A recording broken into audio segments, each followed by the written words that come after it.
Hello and welcome to my channel about digital art and creative technologies. My name is Marco, and in this two-part tutorial series, I'm going to show you how I created this immersive room experience that you see here. And we'll talk about Pixelmap's 2D content creation in TouchDesigner, and also more advanced content creation using comfyUI. comfyUI is like an interface for StableDiffusion to create also videos. And yeah, recently I really got deep into it, and I think you can make amazing content with it. It's also possible to really control it. It's not so random anymore, like 1 year ago, that you just get whatever for a video. And the content creation will be part 2. The first part will be about how you can create a pre-visualization like this one here inside TouchDesigner. And I'm going to use, I will use the measurements and everything from an immersive room that I have access to from my university. But yeah, we'll go through it step by step, so yeah, that you can adapt it to your venue as well. All right, so let's start by rebuilding the room. And well, for that you need to know the measurements. So in my case, I know the room is 10 meter and 84 centimeter long and 7 meter wide and 2 meter 62 high. But of course, if you prepared for a different room, you can just use your measurements.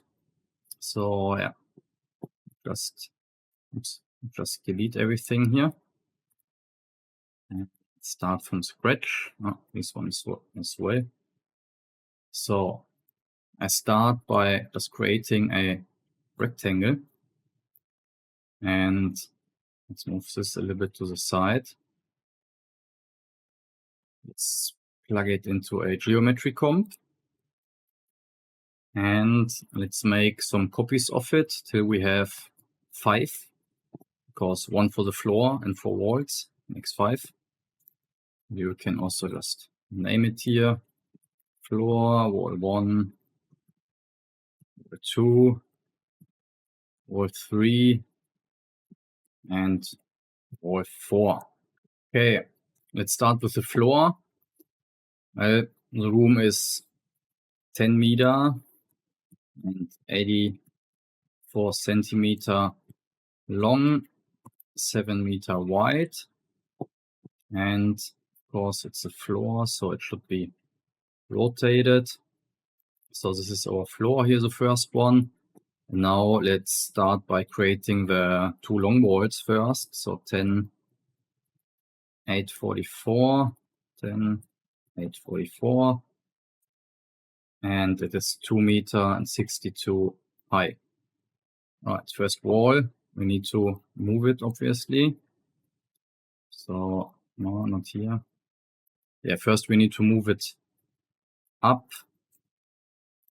It's actually 1 meter 31, 1 meter 31 up, so that it's aligned with the floor.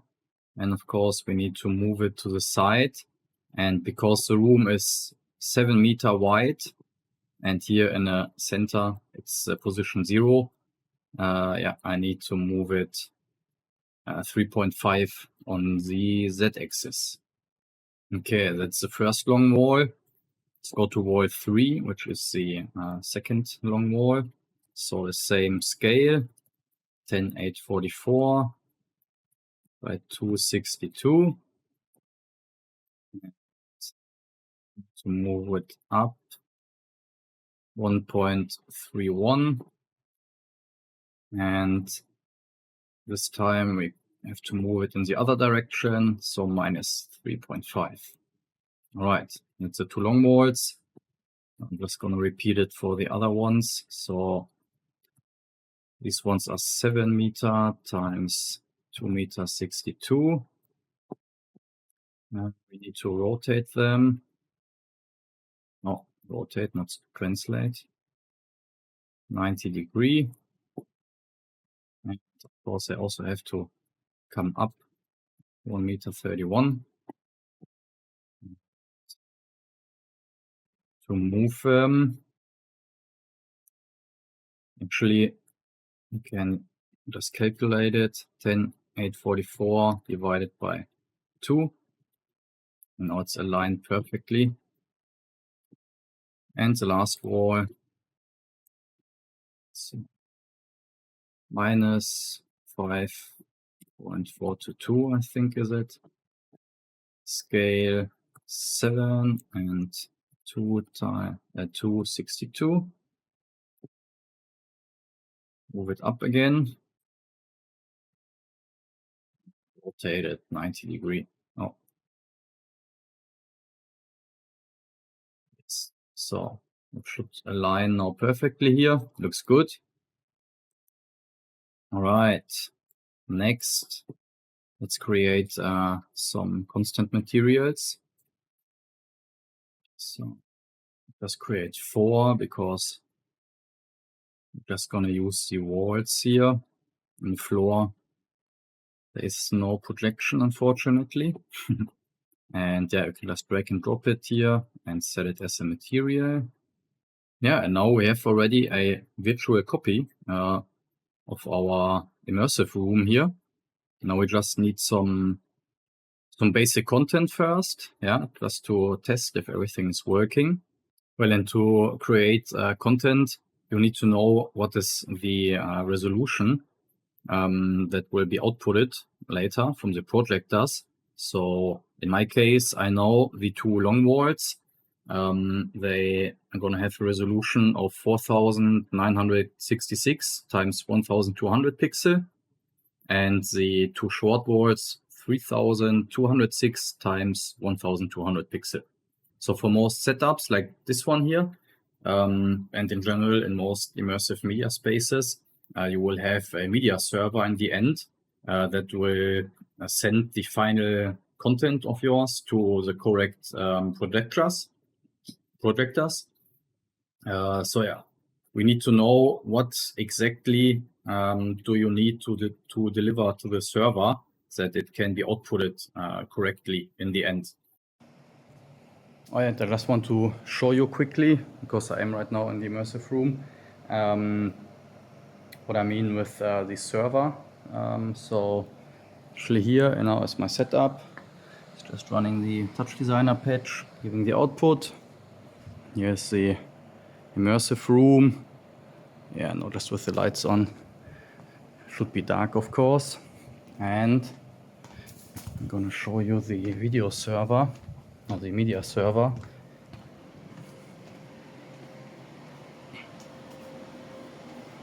So here it is.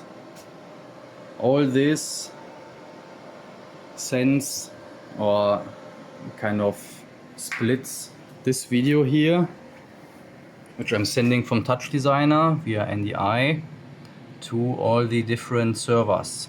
And this is actually, this is Watch Out, as it called, the system. Of course, there's also different ones, but yeah.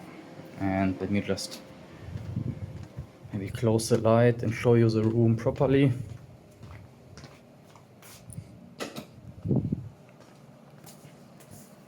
Okay, here it is.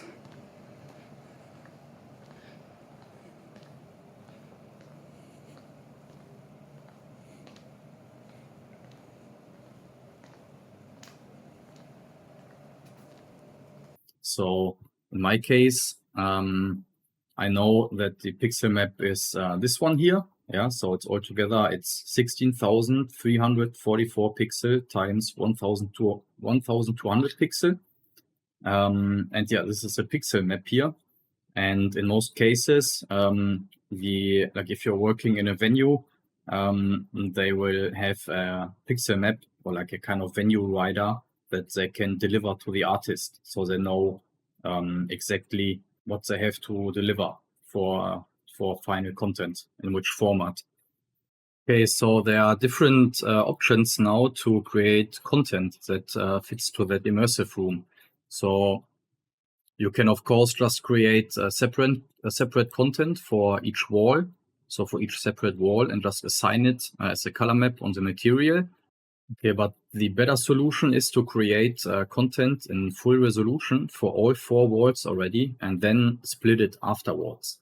So yeah, we can just do that now. So just create something basic here.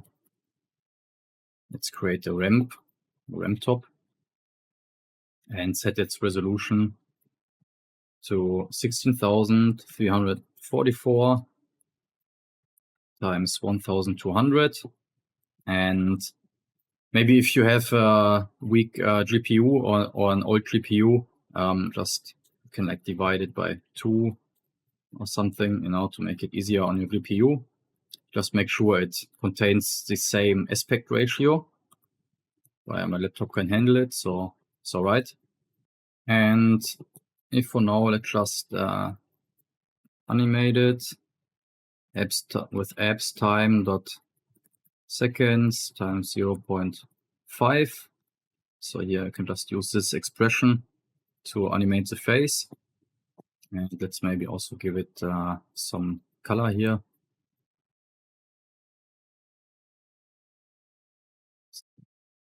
Let's make this one here something like this. So now I like blue. Okay, and now we need to split this content here to into 4. So for each separate wall. So let's create a crop top. Oops, not a cross, a crop. Let me just deactivate the viewer here. Actually, we need 4 because we have 4 walls.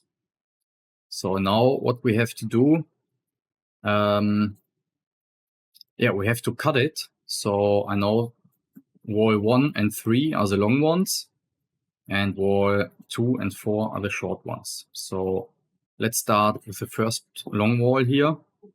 And I know that this wall has a resolution of 4,966 by 1,200. So I'm just going to use the crop right here and set it to pixels.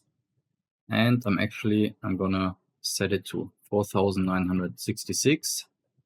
So that way, yeah, we only keep the first 4,966 pixels starting from the left side. Okay, then for the second wall, let's set this to pixels here again. So crop left, we need to set to 4,966 because that is content that's on the first wall. And then we can calculate it. So 4,966 plus 3,206. So yeah, that's 8,172. This is for the second wall. Then again for the third one, set it to pixels. Crop left, can use 1,172. And here we can also calculate it again, 8,172 plus 4,966. And it's content for wall 3. And for the last one, again, set it to pixels here. Then crop left to, you can just use this number, 13,100, whatever it is. And crop right, yeah, we can just leave because that's the rest of the image. All right, let's maybe add nulls here as a good practice in case we want to change the content somehow. And now we can assign it as a material, or as a color map on the materials here. So the first one, that's the second one, the third one, and number 4. And as you can see, it's assigned now, but something's weird. It's kind of going in different directions. And we can fix it by rotating the walls here. So wall 3 and 4. We can just have to rotate 180 degree. Here also 180 more. And now, as you can see, yeah, it's following the walls in a correct direction and correct order. And of course, this is just an example here with this ramp. So I can obviously change it. I think this here also looks really cool.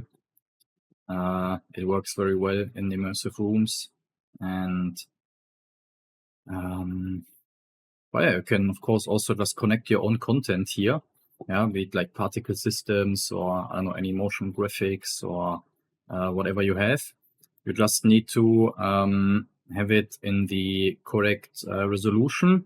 I mean, even if it's like half resolution or like a quarter, it still works, but it should be the same aspect ratio of the final output that you need for your venue, you know. And then you can just use this crop technique here to assign it to each wall. And maybe I can also just show you some content that I did for like a recent show here and just explain quickly. So let's maybe just import these two here.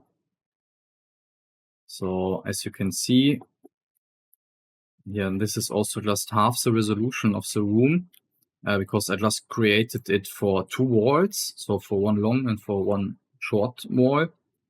But we can easily just mirror it. So, and it still looks seamless after that. So I'm just gonna show it to you now. And of course, in the second part of the tutorial, I show you exactly how I created this content here. And how you can control it with your own input masks and all that. But yeah, that's in the second video. So let me just show you now what I did with like half of the content to still use it for the full room. It's actually pretty simple. We just mirror it, flip it on the x-axis, and then we need a fit top for both and set it to the full resolution. So 16,344 times 1,200. And we need to move it here. This one minus 0.25 and this one plus 0.25. So that we have it on the left and on the right side. And we can just use a composite to bring it, into circle, a composite to bring it all back together. So let's connect these two here and set the operation to add. Now you see we have one long video here. And yeah, this video we can now just connect to our crop. So what's this? 2, 3, and 4. And as you can see, it adds up perfectly to the room. Yeah, here the corners, they look good. And it's only in 2 sides, it's just mirrored, but it's not like some random cut, you know. So yeah, that's how you can connect your own content to it. This here is the pre-visualization. And let me also show you quickly how it looked in real life. As you can see here. Yeah, this was like the end of a trimester from a university. I study in Barcelona digital arts and creative technologies. And yeah, we have this amazing room here that we can access. And every 2 months we show our projects in this community show. Okay, so the second part of this tutorial will cover the content creation process using comfyUI. Like I said, it's like an AI graphical interface for StableDiffusion. And yeah, we're going to use Google Colab. Or if you have a good GPU with like, I don't know, more than 16 gigabyte of video RAM, you can also do it locally. And yeah, you can also grab all the project files, this content, and even more on my Patreon. Yeah, and that would help me a lot to cover my my student fees and my life here, so that I can create more tutorials like this one here for you. All right, see you in part 2 of the video.